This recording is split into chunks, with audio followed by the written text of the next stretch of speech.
Okay, double integration जो आपको हम मल्टीपल इंटीग्रेशन चैप्टर यूनिट पढ़ा रहे हैं, यूनिट 4, उसमें हमारा ये सेकेंड लेक्चर है डबल इंटीग्रेशन का। एक क्वेश्चन लिया, बेहतरीन क्वेश्चन है। एक डी रीजन है, जो रीजन वो कैसा है, फर्स्ट क्वाड्रेंट में बाउंडेड बाय द कर्व्स, ये कर्व्स दिए हुए हैं, इनसे बाउंडेड है, लेकिन शर्त ये है कि फर्स्ट क्वाड्रेंट में है। ओके, तो फर्स्ट क्वाड्रेंट में है, उसमें आपको उस रीजन को लेते हुए इस इंटीग्रल की वैल्यू को फाइंड करना है।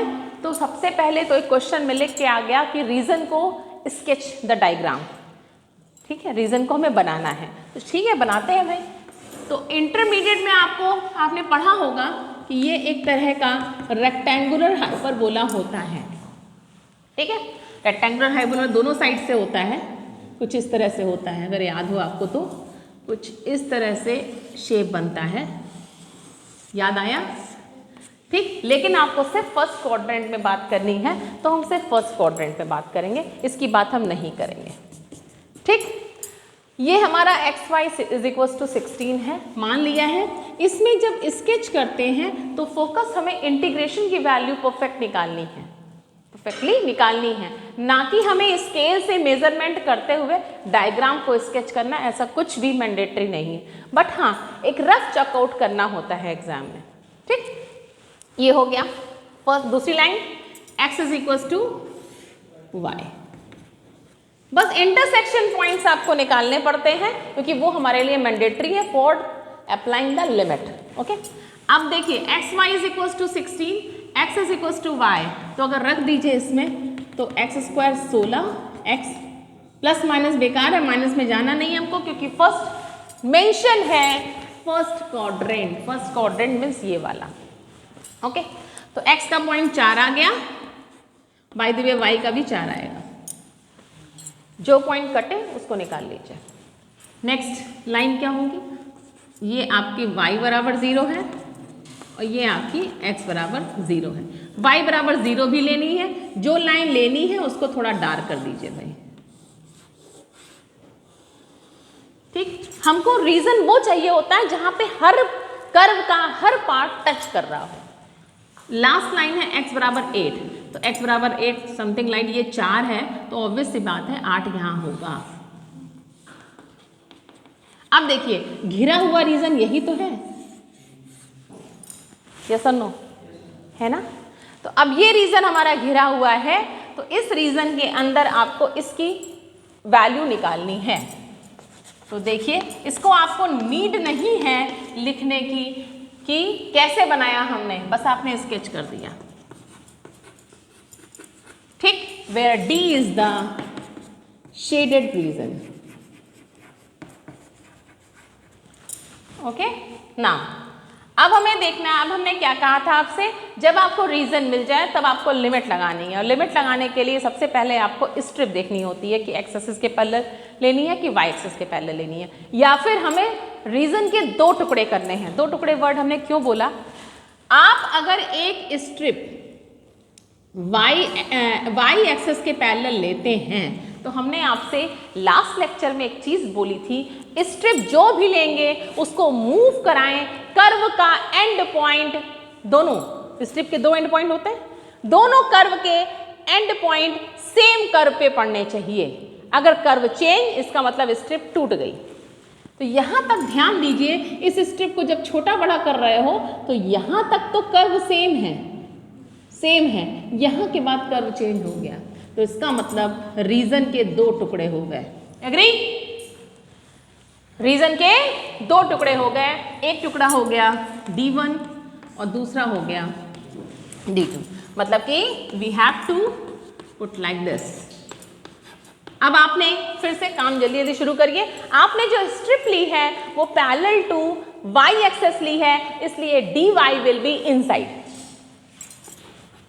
ओके, इसमें किसी को, मेरे स्टूडेंट को जो हमसे पढ़ रहा है, इसमें डाउट नहीं होना चाहिए।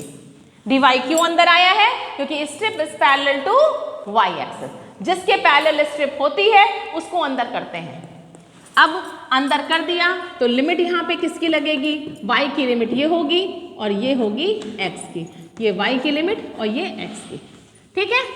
तो हम लिमिट भी रख देते हैं भाई, हम कह देते हैं ये D1 है और ये D2 है, लिमिट लगा देते हैं भाई, लगाइए।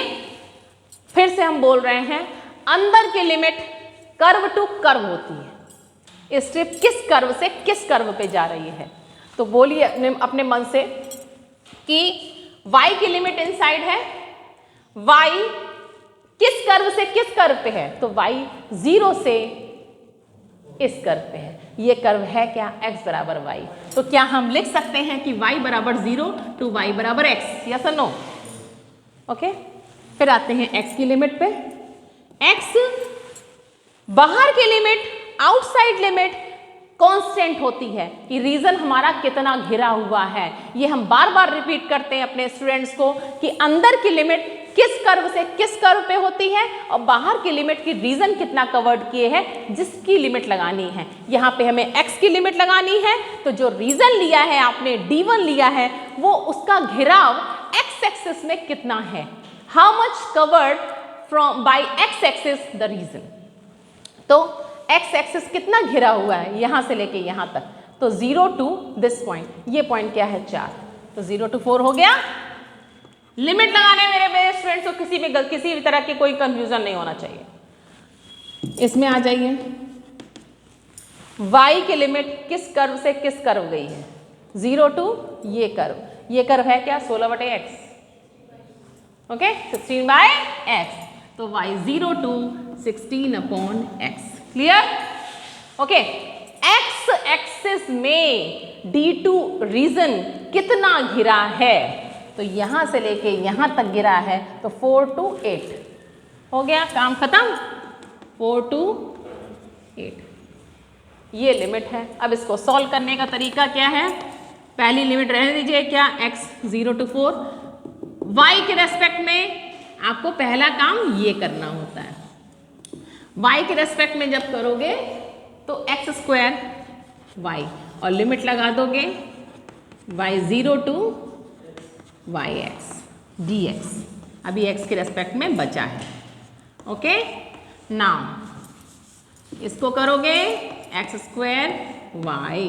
y की लिमिट क्या है 0 to 16/x। अब हम आई थिंक अपेक्षा कर सकते हैं आपसे कि आप इसको निकालिए। ठीक, चलिए थोड़ा सा और बता देते हैं। जब लिमिट लगाओगे तो क्या हो जाएगा, x आएगा, x - 0। ओके, नेक्स्ट लिमिट लगाओगे तो क्या आएगा, upper limit minus lower limit. Okay, अब तो सिंपली x में रह गया ना, अब तो उसको सॉल्व करके आंसर बता सकते हो। इसको सॉल्व करिए and this is the answer, compare your answer. Request है आपसे, इसको ईमानदारी से करके तब अपने आंसर को match कराइएगा।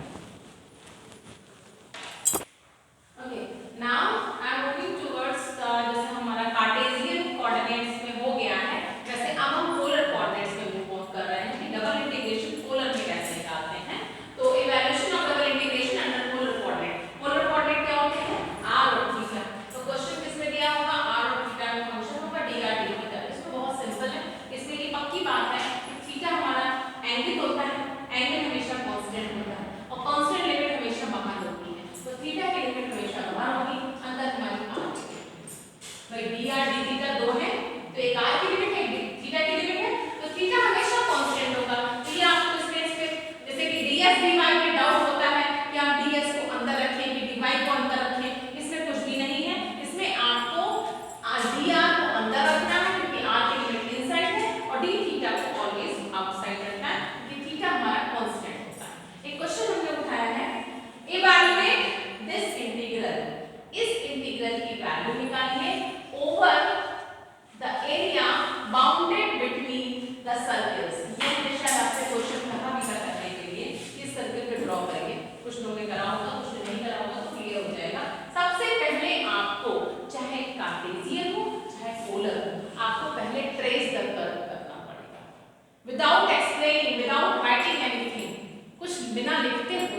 Symmetric about initial line.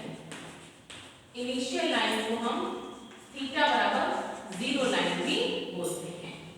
Okay, next हमने आपको बताया तो समझ लेना है।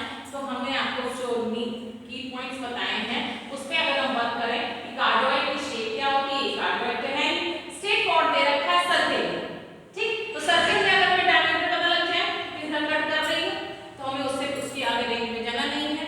तो अगर हम देखें तो पॉइंट ऑफ इंटरसेक्शन निकालना है, इसमें पॉइंट ऑफ इंटरसेक्शन निकाल लीजिए। सबसे बढ़िया की पॉइंट यही होता है, थीटा रखिए 0, थीटा 0 पे 2 आ जाएगा, ठीक। उसके बाद धीरे धीरे बढ़िए, देखिए ये होती है थीटा बराबर 0 लाइन, थीटा बराबर 0 पे 2 कट मार दीजिए, ठीक। उसके बाद और यही इसकी मैक्सिमम वैल्यू होगी, क्यों? अगर थोड़ा दिमाग लगाइए, साइन और कॉस की मैक्सिमम वैल्यू 1 होती है, मैक्सिमम वैल्यू 1 होती है। तो यहाँ पे रखिए 1 अलग, तो r बराबर 2 ही मैक्सिमम। तो हमें दिमाग में होना चाहिए सर्किल भी बनना है और इससे ज्यादा निकालना है, इसका मतलब ये डायमीटर है, इट्स ऑल। और इनिशियल लाइन के अबाउट सिमेट्री है, ठीक। तो इनिशियल लाइन के अबाउट सिमेट्री है, सेंटर इसका ये है, सेंटर क्यों ये इसका है कि थीटा बराबर 0 के पॉइंट दे रहा है, तो यहाँ से तो गुजर ही रहा है ना। उसके बाद में 0 के बाद में थोड़ा बहुत आगे बढ़ जाएगी, चलिए पाई बाय 6 में आ जाइए, पाई बाय 4 आ जाइए, पाई बाय 3 आ जाइए, फिर पाई बाय 2 आ जाइए। पाई बाय 2 चलिए, पाई बाय 6 मतलब 30 डिग्री, cos 30 √3/2, तो ये आ गया आपका √3, ठीक। तो cos 30 ये होगा भाई थीटा बराबर 0 लाइन ये है और ये लाइन थीटा बराबर π/2, ये सब तो लिख ही लिया है। ये लाइन है थीटा बराबर -π/2 और ये लाइन कैसी है थीटा बराबर π। तो 30 डिग्री, 30 मतलब कुछ ये होगा √3 2 से कम होता है, ठीक। तो ऐसा समझे, ठीक।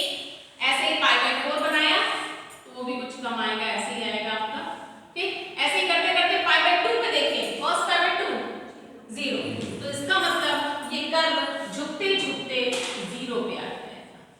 और ये इनिशियल लाइन के अबाउट सिमेट्री है, सर्किल है, इसके अलावा कोई पॉसिबिलिटी नहीं। दिस इज द सर्किल, ये है r2 cos थीटा सर्किल। और ऐसे ही अगर आप देखें थोड़ा जनरली देखें तो ये r4 cos थीटा भी ये 2 है तो ये 4 में बन जाएगा, कुछ इस टाइप का। Getting it? इससे घिरा हुआ रीजन, इससे घिरा हुआ रीजन, क्या इसके अलावा कुछ और हो सकता है बिटवीन? नहीं हो सकता, ठीक।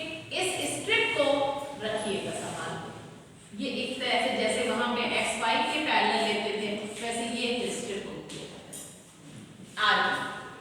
अब इसमें कुछ नहीं करना है आपको, लिमिट यहाँ पे किसका इंटीग्रल निकालना है, r3 का। अंदर r की लिमिट होती है, ये जो स्ट्रिप है वो किस कर्व से किस कर्व गई है, तो 2 cos थीटा से 4 cos थीटा, तो 2 cos theta two 4 cos theta. और रीजन जो है वो थीटा में कहां से कहां तक है, -π/2 से +π/2, ठीक है, लिख दिया -π/2 टू +π/2। अब क्वेश्चन में कुछ रह ही नहीं गया, अब क्वेश्चन में चलो इतना रह गया कि इसका इंटीग्रल किया, r4/4 हो गया, 2 cos थीटा हो गया, 4 cos थीटा हो गया और d थीटा हो गया, 1/4 हो गया, -π/2 से +π/2, r की पावर 4, r की value 4 cos theta power 4 minus 2 cos theta की पावर 4 और d, ठीक है। तो ये आपका आ जाएगा क्या 16 नहीं कितना 4 की पावर 4 और 2 की पावर 4, ठीक है।